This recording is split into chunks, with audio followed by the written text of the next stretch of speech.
Hello again, Dr. Williams. As you can see, let me get adjusted. I'm still having some trouble with technology and why my phone is the one working efficiently and my computer is not.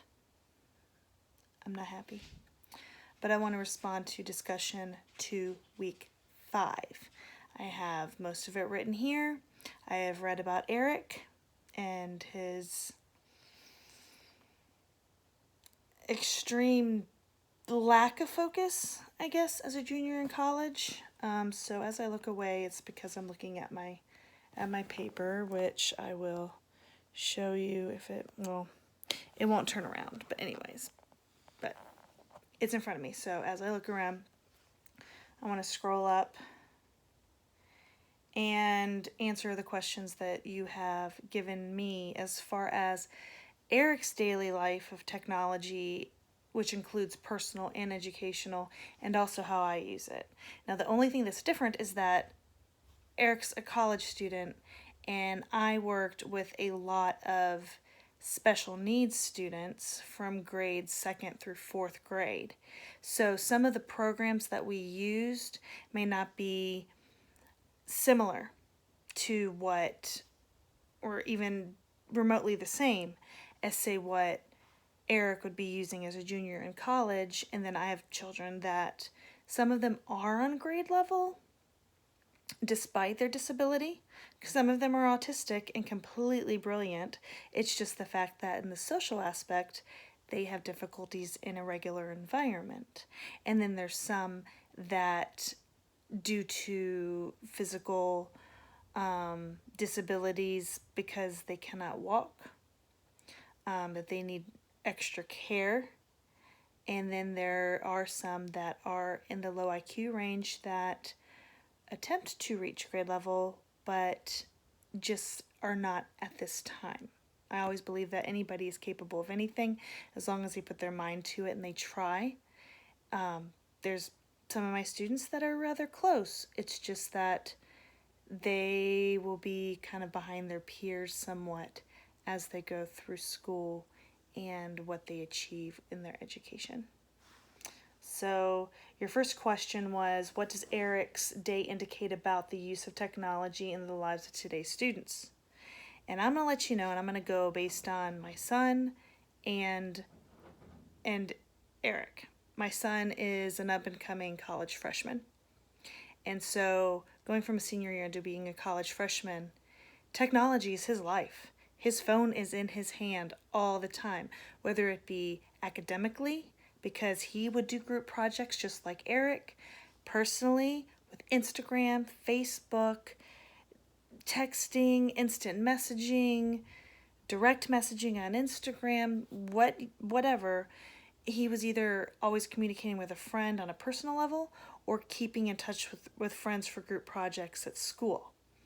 And I didn't get that at first because I'm of a totally different generation. Whenever we had group projects, we were meeting in person and we were not relying on social media or texting or instant messaging in order to keep in touch on whose part is whose and whatnot. So to me, Eric is very reliant on his technology. He's taking it to him with the shower, with his sports, with his weather, with his texting, with his instant messaging and everything like that. And then remembering that he's got a group project, so he's checking the wiki to see where they are with that. It just seemed like he was a little all over the place. So,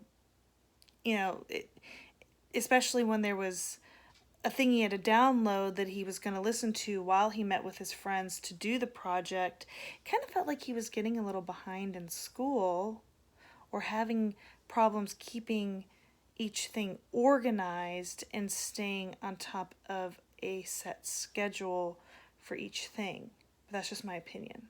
We could totally go to another realm of that and discuss more if you have a different opinion or a different outlook on that. The literacy activities that are evident in his routine, I didn't get a lot other than the fact that he was forced to go to the library for something that wasn't available online because he seemed to always use Google to search for sources, which a lot of us do nowadays. Thought still go to the library. I do still go to the library because I am 40 and I love a book. And I do love to research in books. But there are the moments that I can't get to the library that I need to look online. And sometimes being blessed with Amazon Prime, I can find that book online. So it's as if I do have the physical book.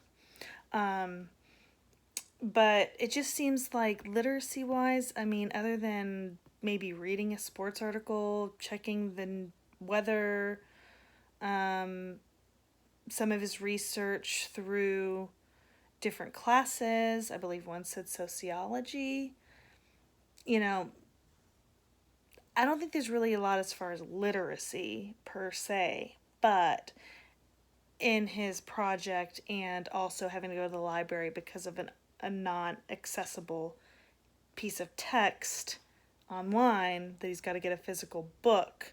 I kind of liked that part because it showed the blend between the old and the new, being reliant on the technology for education, but also knowing that library is accessible for things that will not be accessible online. There are books that are not digital still in this day and age. What technology do I use on a daily basis? And I'm going to try to bring you in front of me so I can read it, but you can still see me. This is what I wrote. The technology that I use in my class consists of 3 tablets, 2 desktops, and a smart board and a couple smartphones. All of interactive activities required by the county to help in learning the standards of the Common Core. We use Letterland, Reading Eggs Express, iReady, BrainPop, and MathSeeds. And with these programs, whether with whole group lessons, small group lessons, or independent learning, each student seems to feel that they are having fun with learning and finding new ways in reading and math to gain tools that it takes to solve problems or enforce and review, to keep track of how they're learning, how they're comprehending certain reading passages that they have to, because the higher level special needs kids, especially when they're on grade level with their reading, these kids still have to take end of grade testing. And so those that are 3rd grade and above, especially if they are excellent readers, they are still required to do these reading passages to check for the understanding of the story, as well as having quizzes at the end to keep track of their knowledge and to be able to retell a story in great detail from beginning to end. We had 2 that were perfect at it. Some had great challenges, but that's what we're there for to do, to intervene and teach. Let's see. So there's also tools that they use, especially with iReady and MathSeeds, to get through multi-step word problems. What they're learning, especially with those that are within the special needs that had to learn multiplication and division, some of them caught on like immediately just because they love the way that things are solved. Others had a challenge with and not understanding that multiplication is basically quick addition, and the division goes with multiplication because they are part of a fact family. And then I always used to tell when I taught 3rd grade when I was in the general public, if you cannot multiply, you cannot divide. And if you cannot do either, then you cannot go any further in math. So we would work on, if there was a multi-step word problem, taking it one sentence at a time.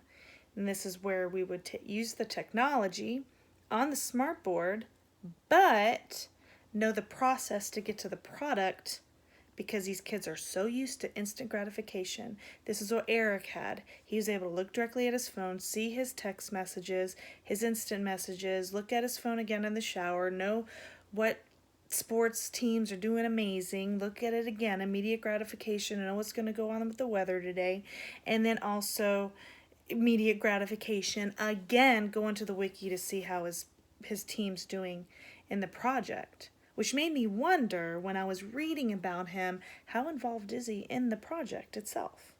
Was he more interested in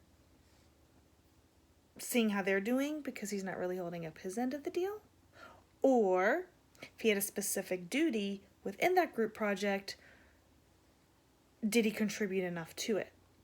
Really didn't give a lot of detail of how involved was he with that, other than the involvement of technology in the wiki to go see how he was doing. But one other thing that we also use to keep track of not just group stuff, but also individually is Khan Academy. I love this platform. It keeps the students right where they need to be, as far as that they can track their own progress. If I have a student who is able to independently track their progress because they're interested in doing so, as well as I as a teacher can go back and see the progress as each student goes through because of the color coding. Red means they don't get it. They didn't get it. They didn't pass.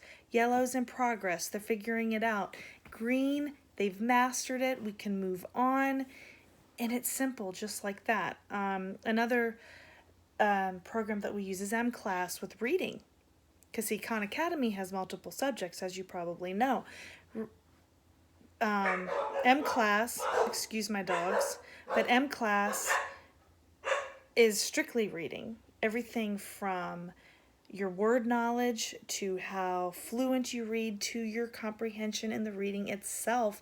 And it is, again, also color-coded from green to red. And that would also keep me on track on how I progress monitor. How often do I do the reds versus the yellows versus the greens? The greens I don't want to neglect.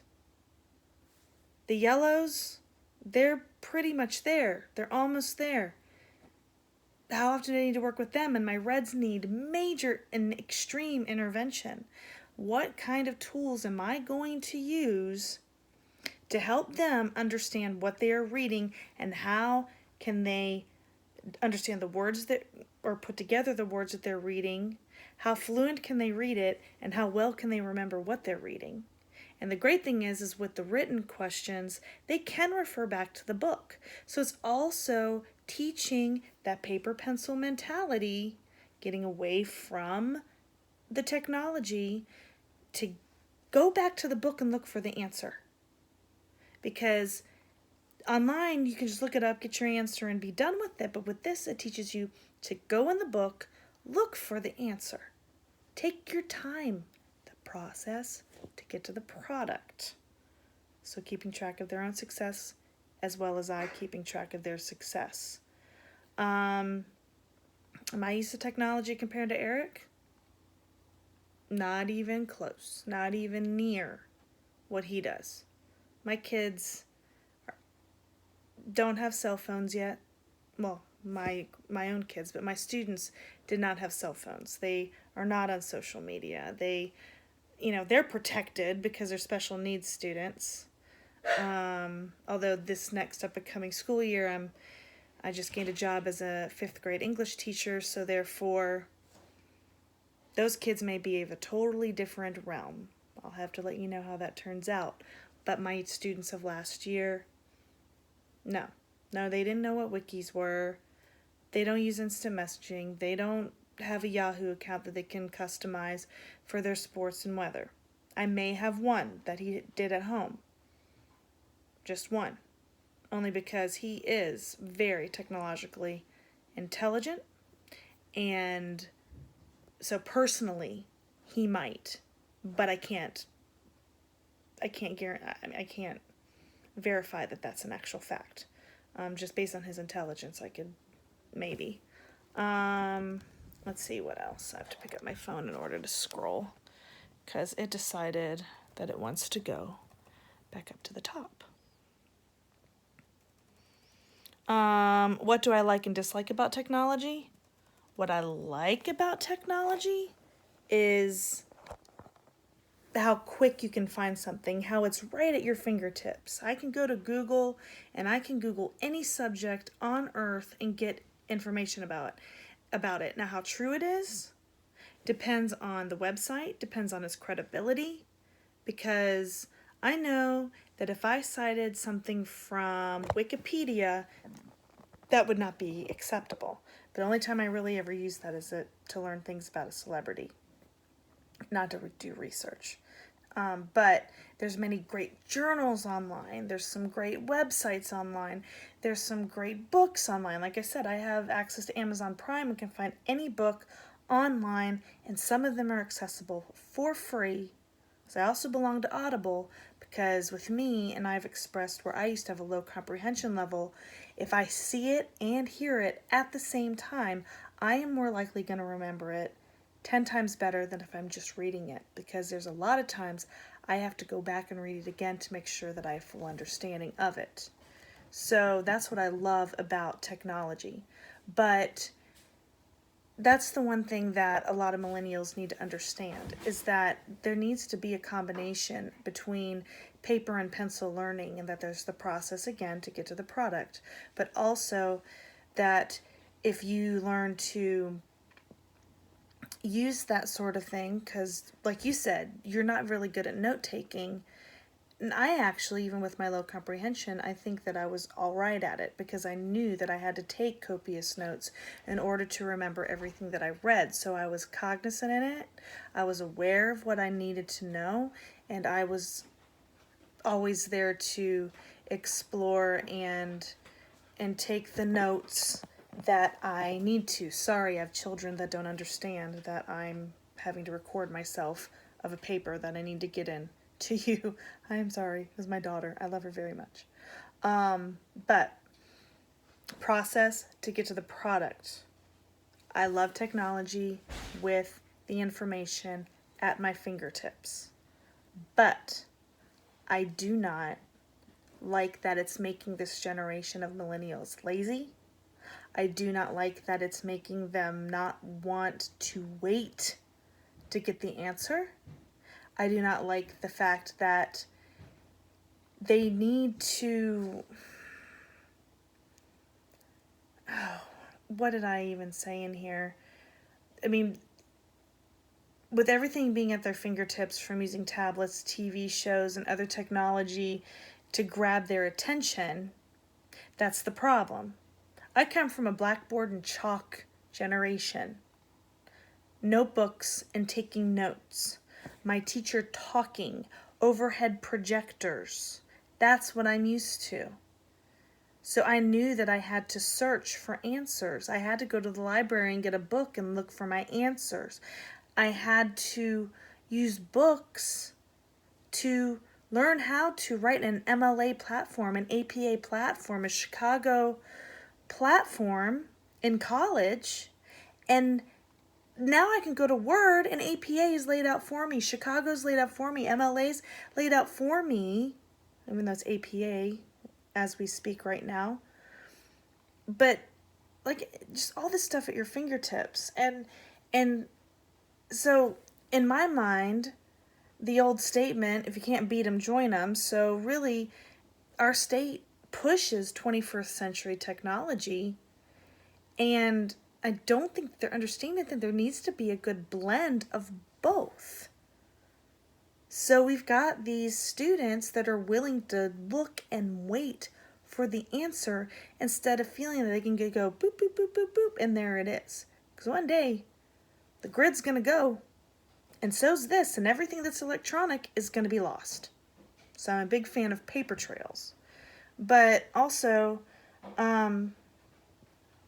we need to still grab their attention, though, because they are millennials. They're used to screens. When they were born, they had a screen in front of their face. It's just the way that it is. And they don't understand the paper pencil mentality. Do I use my technology in personal and academic environments? It's a tricky question to me, because I do use it for both. I do use social media. I do use my phone to see who's texted me. I do look at the weather.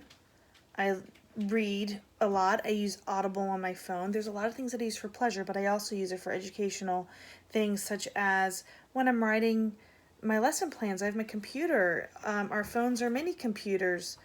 You can do anything on them. Anything. I've got Google on what I'm looking at you right now, and this one wonderful machine that's kind of failing me right now, I use that too. So that's just the way that it is. But, like I said, I write my lesson plans. I check on students' data to know what interventions I need to take with them, and how I'm going to help the students succeed in the subject that they're learning, whether it's reading or math, or even anything from science and social studies also. You also had asked, and I need to scroll down again, sorry. You also asked, as an educator with technology, will I need to incorporate in my content area instruction to ensure that students will be successful? I am a huge fan of modeling. Like, copy me, echo me, do what I do. So if we're in a whole group lesson, and in EC it's a little tricky, we try to keep it by grade level or ability. So because we may have one child that's above grade level, we may have one child that's way below grade level, even though they're in kind of in a certain grade. But say we've got a small group instruction rather than the whole group. And my big thing is modeling. I always tell them to echo me, that I will give them the example, and then they copy exactly what I do. For most, that'll help them remember, and they will be able to implement what they've learned within their assignments, and they most likely will become more successful in what they do and how they do it, instead of I teach it and then I expect them just automatically to remember exactly what I did. It works if I do it, then they do it, and we do this a few times over. It's not like I do it once. These kids need constant reminders, most do, to know the tools that it takes to solve the word problem, remember what they read, or the steps that it takes for, say, I had a couple students that learned their multiplication and then that rogue memorization. So a lot of modeling. I also like to combine the old school with the modern technology.